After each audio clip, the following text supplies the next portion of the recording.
And it's a good afternoon and a warm welcome to everybody here at Daytona Beach, Florida, USA for round 2 of the Refined Racing Ferrari Challenge Series. And once again, joining me here in the commentary booth, I have Stephen Kernick with me. Good afternoon, Stephen. How are you? Good afternoon, and thank you very much for having me. I'm absolutely excited here at Daytona, the home of the Daytona 500, also 5.7 kilometers long, and you're going to be taking these prancing horses around. I mean, think about it, they're 600 horsepower. This is the fastest they're going to go, and you've got a 20-car field ready to rock and roll, and it's absolutely fantastic. Absolutely, Stephen. One of my favorite tracks, actually, Daytona, even for GT racing, always produces some exciting racing, due to the very high-speed oval section, then leading into quite a technical inner field section, so quite a few technical turns there, and then obviously the famous bus stop that always produces some exciting, racing there through the bus stop when the guys try to do things that they possibly shouldn't. But yeah, it's got its ups and downs at all times, this race. But yeah, definitely the oval section, high speed drafting, comes into play there. So, strategic moving is quite important in this race. Well, we've also got to talk about bus stop being a controversial upgrade that has been done on iRacing, where the curb was annihilating suspension. So the guys had to set get used to the curb on the exit of the bus stop to try and make sure that they're not going to destroy their suspension for this 40-minute race. And as we see them behind the pace car, all lined up, ready to go, and you can see everyone super, super excited.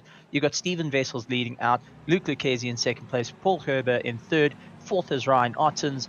I mean, that is a stacked up top-end field. And then you go further back, you got the likes of Jason Gibson, who's serving his penalty. He had a qualifying ban on him, so he had to start all the way right at the back. His challenge is to try and move up through the field, but he's got to get through Cameron Nell, Janneman Price, Stephen Kernick, Bertus Hugo, Dean Cabasa, Stephen Cakebread. I mean, the list goes on and on and on. Yeah, some really top-class names here in this particular series as well. I mean, with some, a couple of current real-world drivers, plus a couple of guys that used to drive in the past. I mean, Luke Lucchese, well-known in the motorsport circles.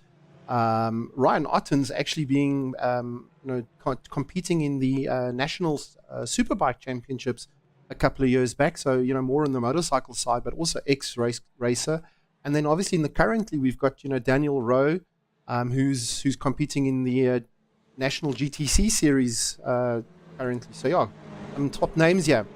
As they approach the start-finish here behind the safety car, which will peel off for now, we'll get started in the next 5 seconds.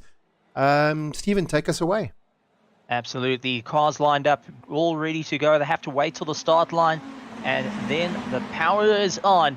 As you can see, Tristan Norbringer trying to make his way through. Steven Wessels has got the inside advantage, really trying to lock it down. You got Luke Lucchese, who is trying everything he can. Paul Gerber diving up, though. Side-by-side action as they battle their way through turn 1 into turn 3 now. Hard on the brakes. Now this is where it's all about major braking zones. You can see everyone really fighting their way through. Ryan Ottens moving up a position. Luke Lucchese dropping off the bat, trying to figure out how to go. A little bit further back, Stephen Kernick and Bertus Hugo. Whoa! Contact! And that looks to be Luke Lucchese getting a little bit of contact and spun round. With Ryan Ottens, I think it was with Ryan Ottens there. And I think that's unfortunately also impacted Christopher Radloff's race there. That's definitely not what you want to see, but unfortunately, on a tight little section, impacts can be made. So this is where it gets a little bit tricky for the drivers. They have to try and keep going. But Tristan Norbringer in third place, more than happy to keep going. Daniel Rowe in second. Steven Wessels now trying to pull that gap and get away. He's got a 1.9 second gap already. I mean, that's incredible. Paul Gerber doing everything he can. He's lying in fourth place. You got Ryan Ottens in fifth, trying to make up a bit of ground. Jan Hrobler in sixth place. And you've got Jeff Hancock's in seventh. Arno Hrobler. Now they're onto the high-speed section, braking hard for the bus stop. You can see how hard they have to slow these Ferraris down and carry the momentum through. Otherwise, you are going to be a sitting duck. The oval is all about drafting. You do not want to get caught out of the draft. Luke Lucchesi, though, taking the high road, he's going to look to try and get round. And a little bit further back, you got Douw Gerber, who's trying to figure out how can he get onto the train, really battling to just get that little bit closer. But it's all about momentum. Now you're getting into turn 1, and it's all about shifting the braking point. Just try and get it as easy as possible, because you can make some serious mistakes or going too far out or slowing yourself down far too much. Jan Brace, though, he's trying to make his way up a little bit further. So absolutely fantastic racing off the bat, and you can see the guys really pushing the limits. Yeah, and we've got a little train forming here in the front as well. Fortunately, I don't think it doesn't look like Luke Duchessis, had a lot of damage in that contact there. Neither did Ryan Ottens. So I think, fortunately, that was, even though the crash looked pretty bad, I don't think there's too much contact on the cars, and the guys seem to be still quite competitive in terms of speed. And I'm sure Luke will make his way up the chain quite quickly as well. As we sit here with Paul Gerber being followed close by now by Ryan Ottens. And obviously Johan Grobler, the two Hybrid Academy cars right behind Paul driving for Team Tryhard Racing. That's it. Looks like Christopher Radloff had to go back to pit, get his car fixed, and get back out. So he's a little bit hurt, but he is on a charge. Ryan Otten's really trying to get onto the back of Paul Gerber, and you can see trying to get into that toe, pull himself along. And at this point, you also want to get your teammates as close as possible to you as well to try and figure out how you're going to get round. Are you going to try and squeeze him in the middle, force him to have a mistake? But unfortunately, you got Johan Grobler, who's a little bit too far back to help Ryan Otten. So Ryan keeping to the high side, trying to utilize the 47-degree angle of the circuit to try and bring the car down, carry the momentum through.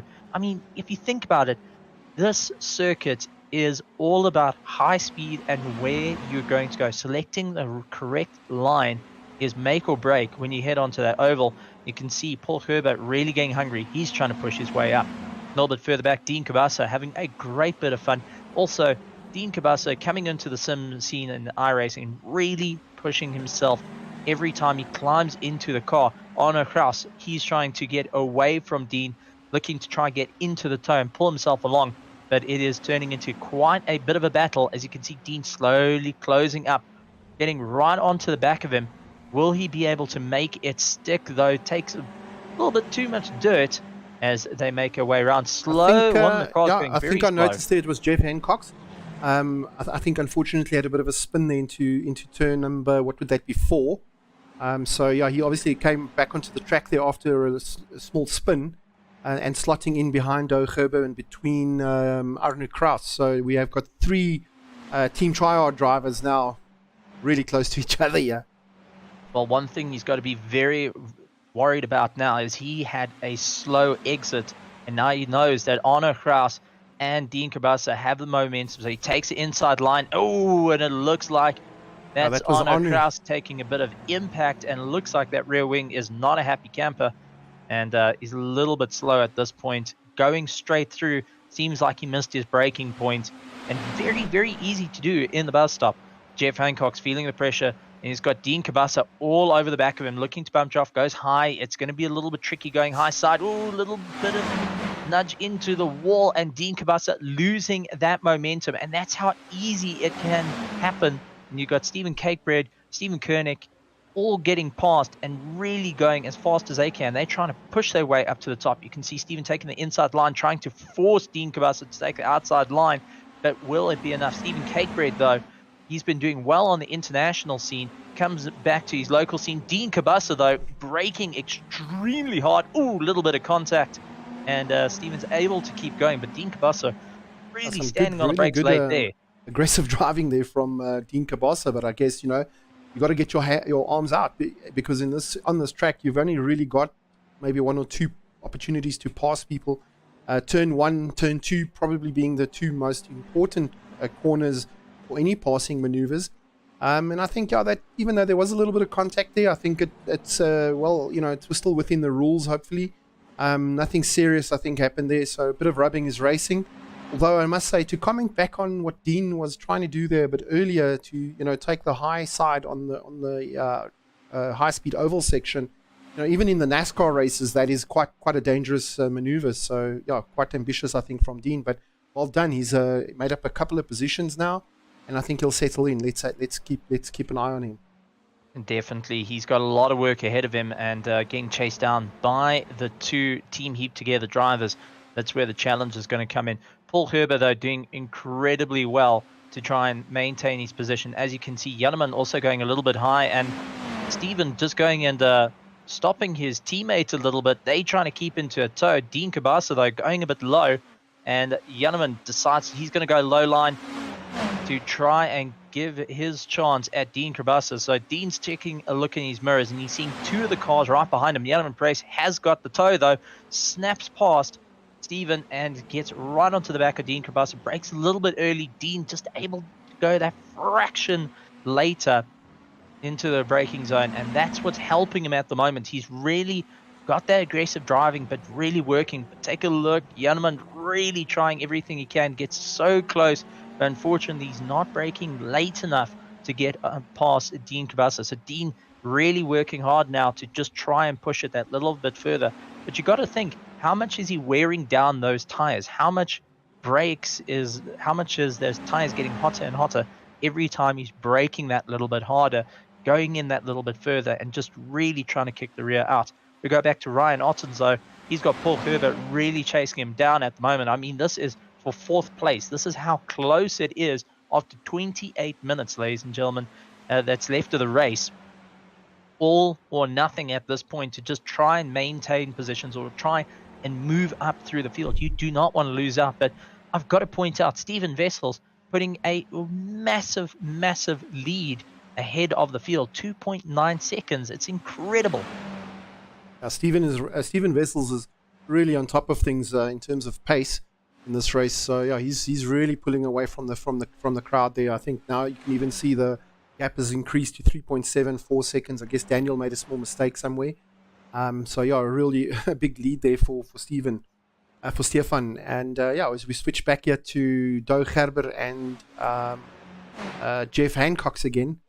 Also seems to be in quite a tight little battle with Stephen Cakebury just hanging back there in the back and watching this unfold in front of him. I think he's just waiting for, possibly something to happen in front of him and hanging back a little bit there. Well, we've got to talk of Douw Gerber and Jeff Hancock. They are teammates, but there's been a little bit of rivalry even back from the Assetto Corsa days. The two always had some tight racing and really had this little bit of a rivalry going on. This is what's happening right now. Douw trying to keep ahead. Jeff Hancock's really doing everything he can. And it looks like that is Cameron Nell losing a lot of time. He's just trying to let the guys through.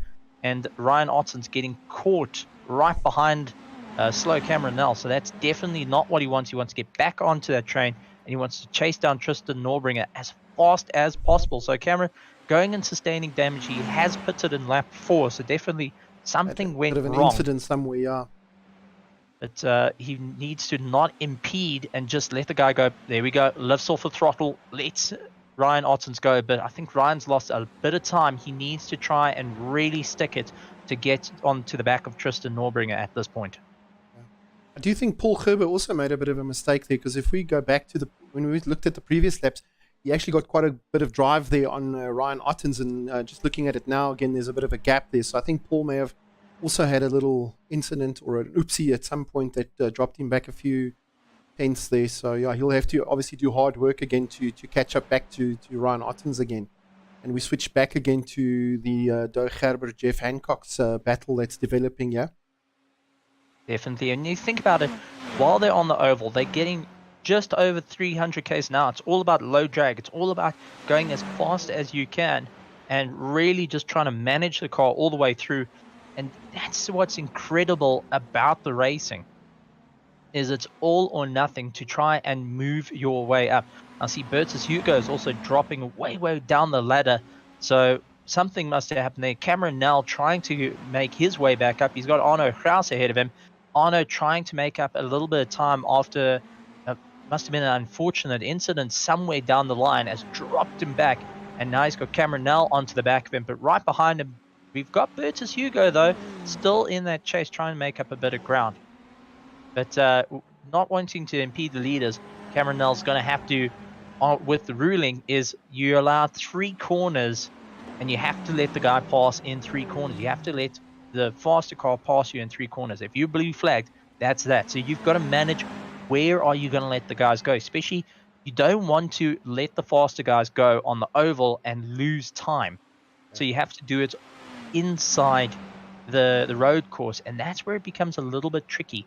It's a bit of a mind game of how guys are going to do it. But one thing I've got to point out, Jason Gibson up to 13th place. He's put himself between himself, Janeman Perez, and Stephen Kernick, making up a bit of time. So well done, back of the field, all the way up. Yes, bravo on that part. Yeah, Jason Gibson actually had a quali ban for this particular race due to incidents in round 1. So, that's a superb start for him to the race, considering he had started from the back. So well done to Jason. We can see Jeff Hancock's really doing everything he can, trying to get the momentum, but just hasn't got it on Douw. Douw's trying to keep the momentum ahead, breaking the infraction a little bit later. What I have noticed, though, is Jeff Hancock's, every time he gets on the brakes, it gets a little bit squirmy, so I'm not sure if he's maybe got the brake bias set a little bit off. Tristan Norbringer, though, having a good run at Ryan Otten, so this is going to turn into a battle. Oh, Jeff Hancock's got the momentum onto the back of Douw. Douw trying to go defensive on the outside. Jeff going on the inside, just not able to make his way through. But that's allowed Stephen Catebread to get involved in the battle as well. So you can see Stevens trying to take those lunges. Soon as Douw opens up the door, you can be sure he's going to have 2 cars up on the inside or the outside, and that's going to be that. Jeff really putting the pressure on, trying everything he can, getting very, very close, under braking. But it looks like Douw's just able to get on the throttle a little bit earlier, goes to the middle of the circuit, trying to go and hold on the defense. Jeff deciding he's not going to do anything, follow in the momentum though, getting onto the oval, and that's allowed him to get a little bit closer. But Stephen Catebread starting to fall out of the slipstream at this point, and this is where it gets a little bit tricky. Definitely Jeff had the run there on Douw. He tries on the inside. Going to be tricky. You going and upsetting the car's balance, trying to go on. Oh, a bit of contact between Douw and Jeff. Douw's able to keep it going, but Jeff going a little bit sideways.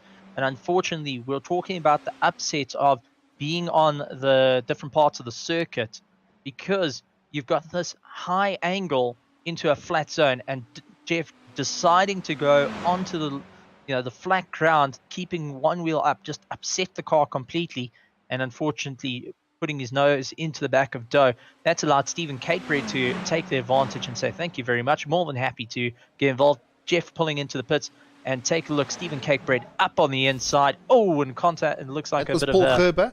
I think Paul had a moment there going through that little chicane after turn 1 where the cement patch actually grabbed the tire, and it looks like he went into the wall there, unfortunately. I hope the damage is not too much, because Paul is, he was really running at a high position there, so let's hope he can recover from that.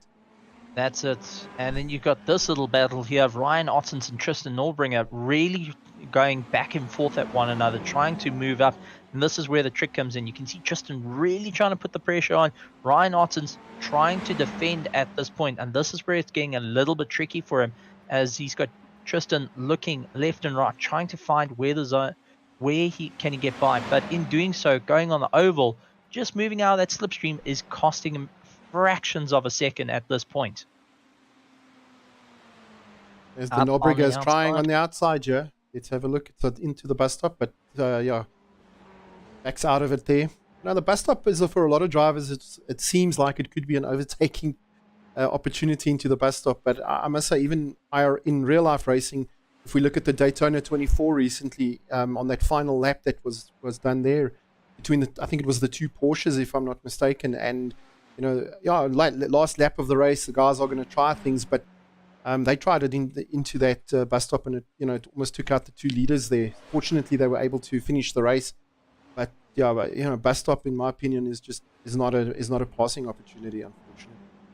If you can catch them on the brakes, you can do it, but it's a high risk, high reward sort of move. And the problem is, we see a lot of high risk guys roll the dice and unfortunately get snake eyes and land up in a big accident with it. So the guys are taking that into mind. They're being cautious, and Tristan's just trying to keep the momentum and keep the pressure back onto Ryan Ottens. I mean, Ryan Ottens comes from Assetto Corsa Competizione. He's moved into iRacing. He seems to be enjoying himself and really doing everything he can to try and improve. But you got Tristan Norbringer, who's really doing well in the iRacing scene, trying to make up a bit of ground. He's going for third place. He wants to be on that podium, and he's going to do everything he can to try and make it up. He's got the momentum getting onto the oval, and now it's all about keeping the slipstream. You can bump draft. It's very, very difficult to do so, but if you can just push the person at least 2Ks over his speed, it will move the brake marker by 25 meters to 50 meters. So heading into turn 1, you can make a bit of momentum on the guys and try and make a move, but it is very, very difficult because you really don't want to push the guy off the circuit. You got Cameron Nell, who's chasing. He's trying to make up a bit of ground after he's stuck here some between, I unfortunate think incidents. it's between Beiger Grobler and Paul Gerber. He's stuck in between the two of them. And I'm sure Paul will be using Cameron again to just gain that extra couple of kilometers per hour, like you mentioned in the draft. Tristan really putting a lot of pressure here on Ryan Ottens at the moment, yes, and into this hard braking zone here again. Ryan going slightly wide there, but obviously that's his line.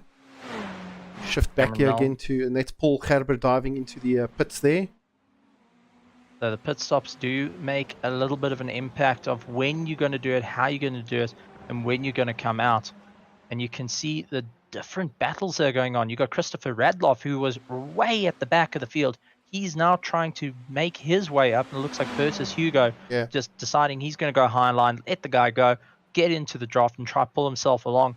I mean, this is the thing. If you're a back marker at this point, you want to let the guy go and get as quickly as you can into the slipstream and try to pull yourself along.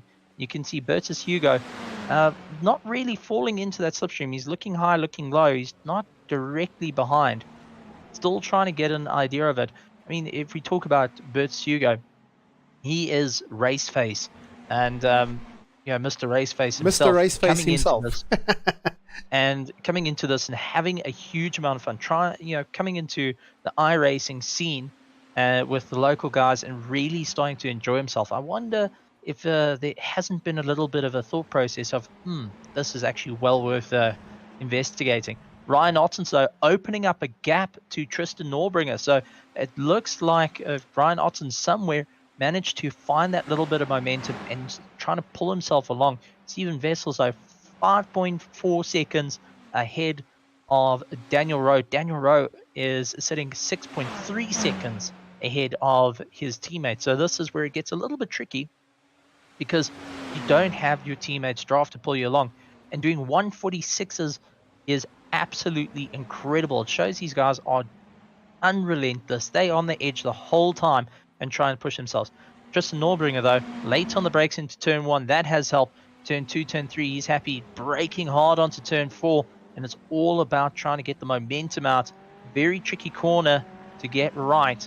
It tightens up on you quite a fair amount, that more than you actually know, and you can lose a serious amount of time. But it looks like Ryan Ottens is able to pull out and get a little bit further on. Tristan Norbringer, once again, late on the brakes, getting in, goes out a little bit wide, and that's costing him every single time. You wonder if, in the back of his mind, he's busy thinking, what on earth do I need to do?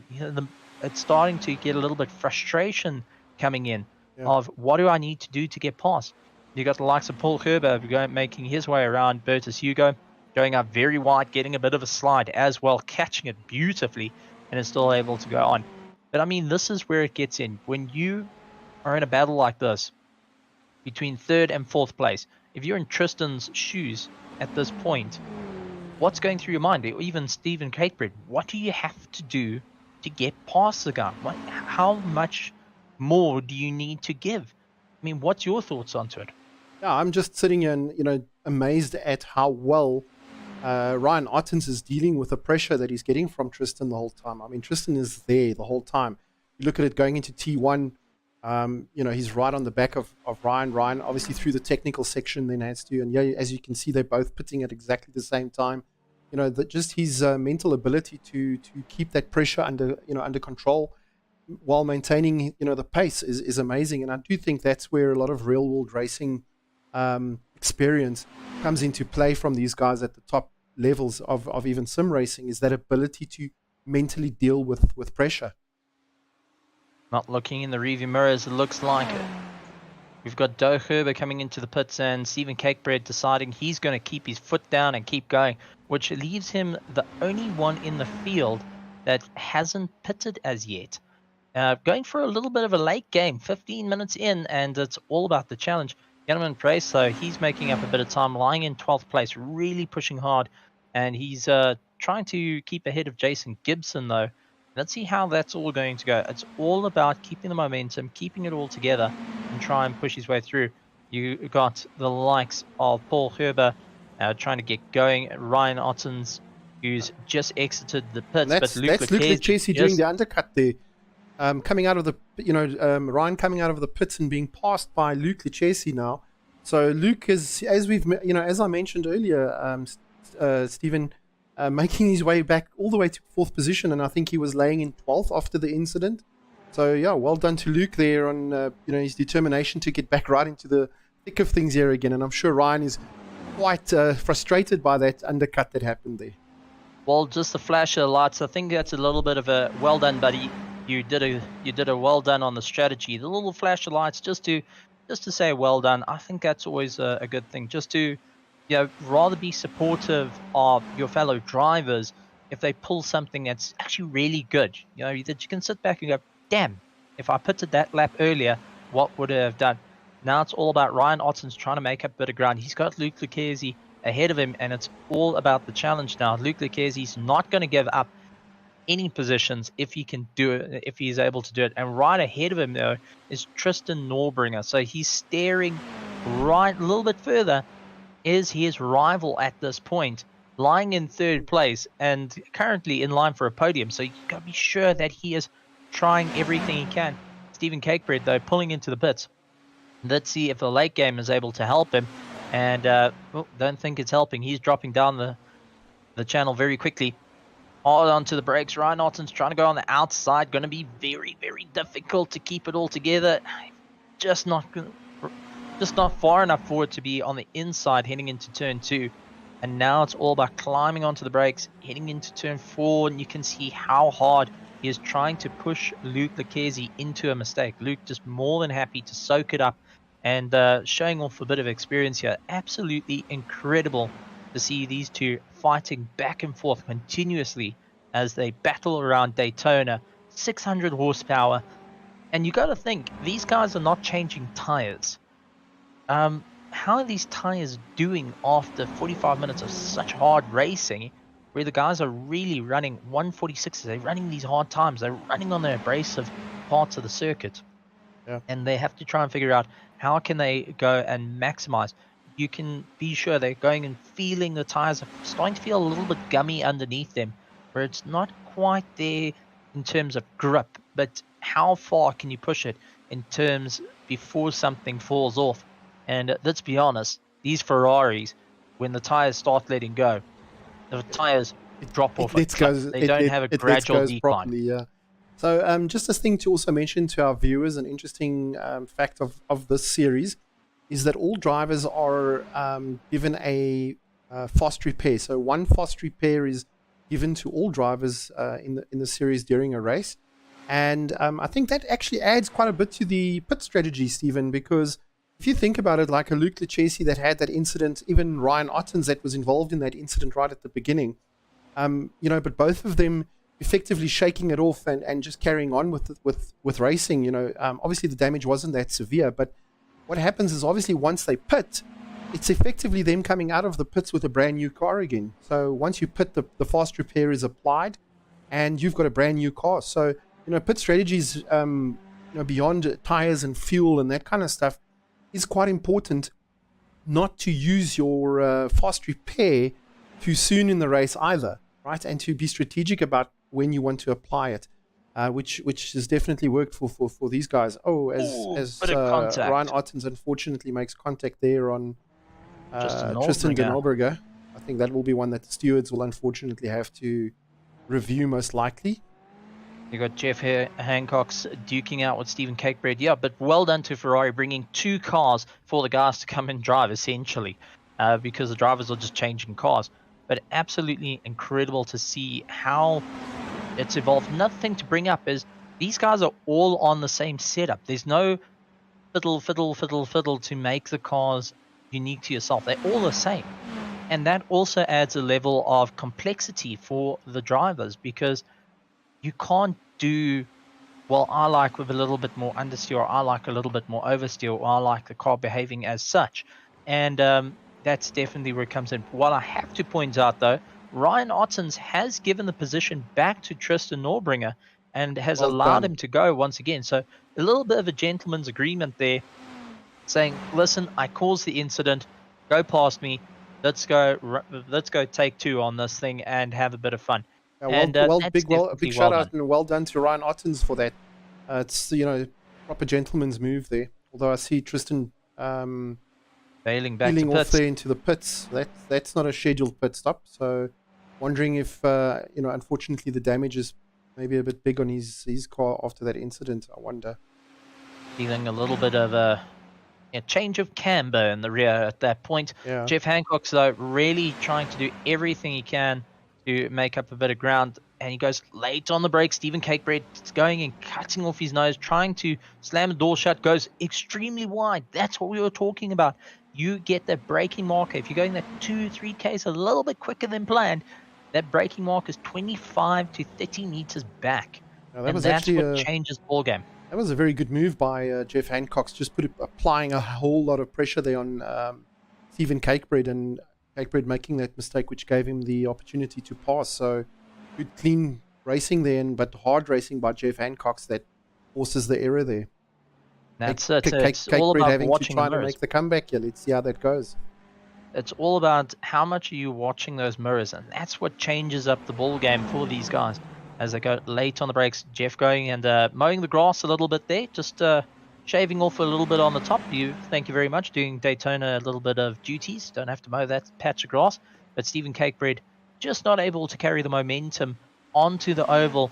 And I mean, you look at the incline. That's 41 degrees incline on the oval itself. So the guys have to try and utilize and not upset the car as they power their way around. You're going close to 300 k's an hour onto the brakes, hard onto the brakes, about 100 k's an hour into the bus stop, standing on the power halfway through, trying to really put the power on the exit. Now getting low, it's all about, you can run low, you can run medium, or you can run high. At this point, you want to run low, then you pull yourself to the medium line, which is the middle of the circuit, and pull yourself along in the train. And as you can see, a couple of guys just going onto the back oval. You got Ryan Ottens doing everything he can to try and make a bit of ground. Stephen Cakebread now has to try and make up the ground hard into turn 1, but keeping very tight into turn 1. I think he got a little bit of a wake up going too far wide, and it's put a little bit of a fear there of why this happens. So he's keeping that extremely tight line, and the problem is, go extremely tight, you're turning that steering a little bit more, you're creating more friction, and it's not helping you in terms of it. You're actually scrubbing speed more than you're gaining. So it's a bit of a back and forth battle, but right behind him, we can just see in camera shot, is Gerber slowly trying to reel them in.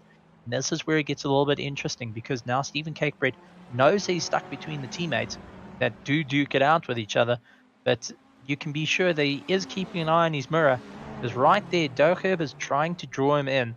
Jeff Hancock slowly pulling away. Where do you look? You can see getting a little bit squirrely, getting onto the oval, losing a bit of time, goes to the high line, goes to the low line, trying to carry the momentum through.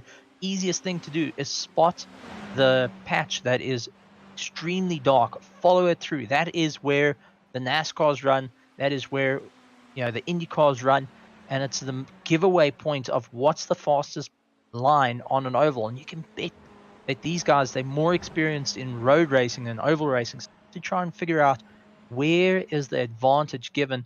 You can see Jeff going a little bit low, upsetting the cars a little bit in terms of weight, going onto the flat patch, and just having to pick it up. I'm sure that he's getting a bit of an odd feeling through the steering as he's changing the camber, essentially. That definitely allowed Cakebread to have better drive on the exit there from the bus stop. So he's really pulled in very closely to Jeff now, and he's going to go for the move here. I think decides decides against it. I think it was a good, but definitely had a definite look on the inside there. Also, just telling Hancock's, I'm here, and again applying the pressure. That's it, and you can see hard onto the brakes in turn one, goes out a little bit wide, has to slow it down just a fraction more, but you can be sure that Jeff Hancock is ready to slam the door, put the bolts on, and slam the security gate at the same time to ensure that Stephen Cakebread doesn't get close to him at this point. He needs to try and defend as much as possible. They are into the final minutes, 5 minutes and 18 seconds left of this race. You're into a point now, and you're speaking as yourself as a driver. What runs through your head? You've got 5 minutes left of the race. You see that you can make up time. You can make up a position. What goes through your mind? Do you get, okay, this has happened. Do you get frisky? Or do you just settle down and accept your position? That's, I guess, always the decision the driver has to make. Do you roll the dice, or do you rather go back and cash in the chips? That's essentially where it's come into.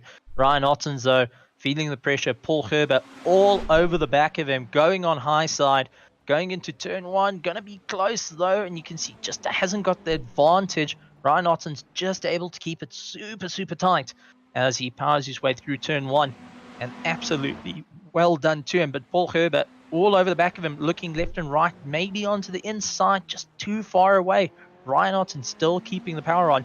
This is Hybrid Academy versus Team Tryhard, and this is where it turns into a little bit of battle. Yes, sister teams, but both teams have their own rivalries into it. And this is what we're seeing right here, a rivalry starting to come to light. Ryan Ottens is lying in fourth place. He needs to keep on the momentum. He needs to power his way through. Paul Gerber, though, wants to break it. He doesn't want to have this blue, white, and blue ahead of him. He wants to put a little bit of orange in that mix. Absolutely, and I think we're looking at the logs at the moment. We have 2 cars there in the top 5 from Hybrid Academy. Unfortunately, I think it seems like Dean Kabasa and Daniel Rowe may have both had some type of a disconnect or something happening, so they're out of the race, unfortunately.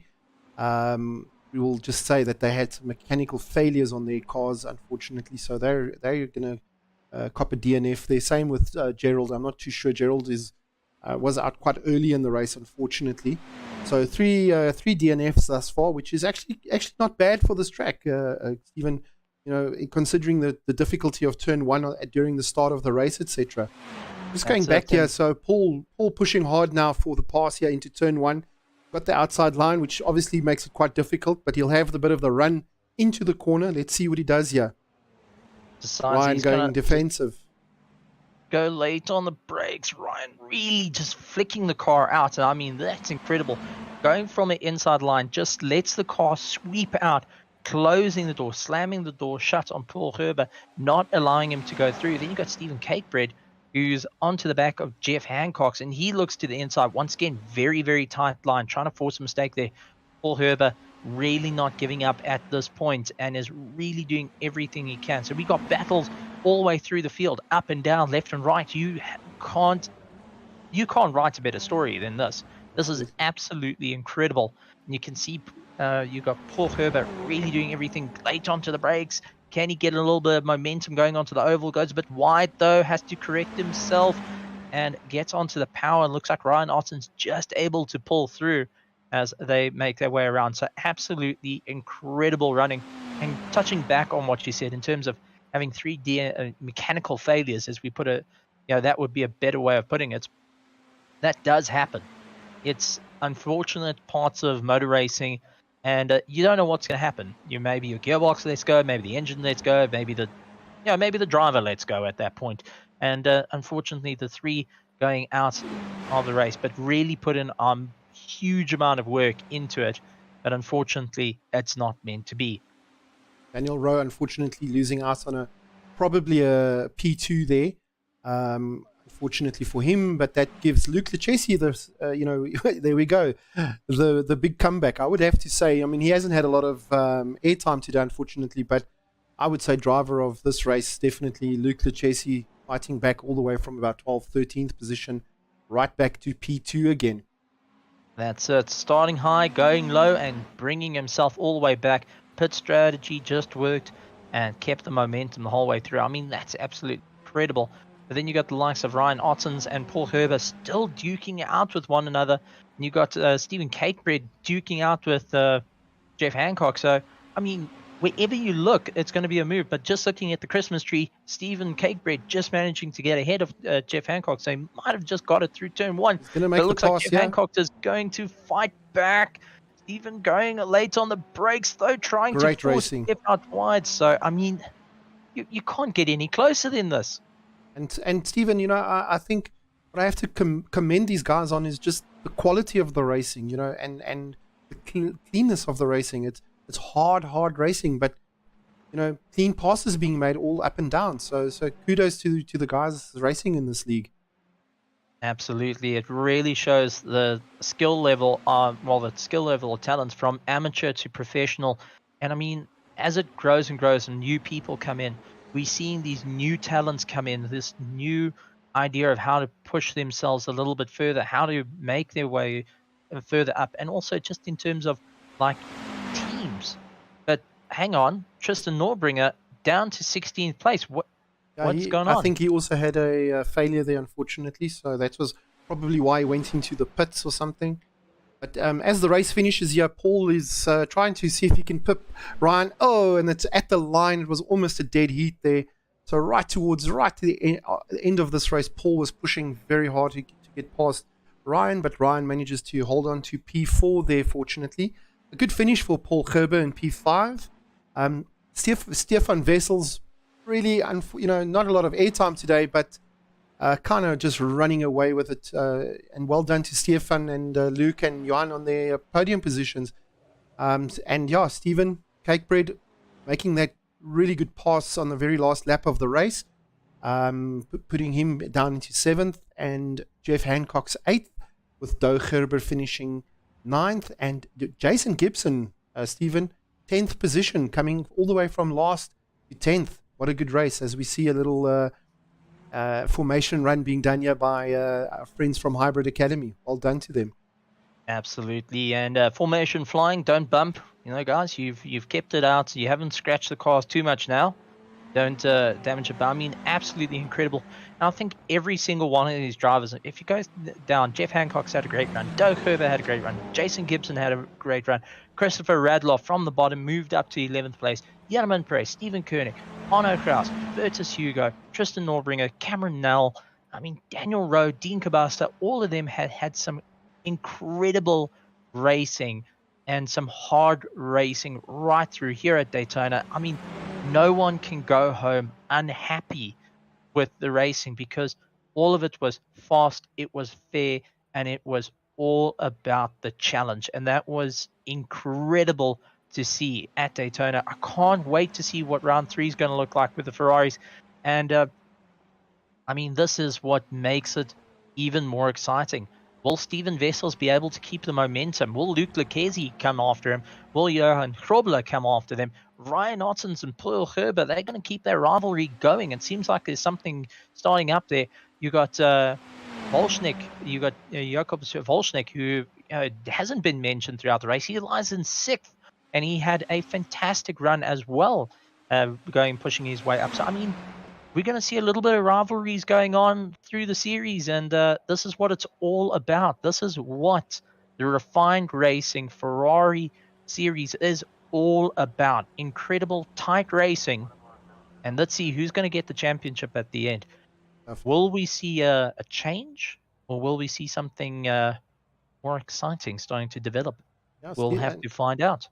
Stephen, thank you very, very much for giving us the excellent commentary as usual.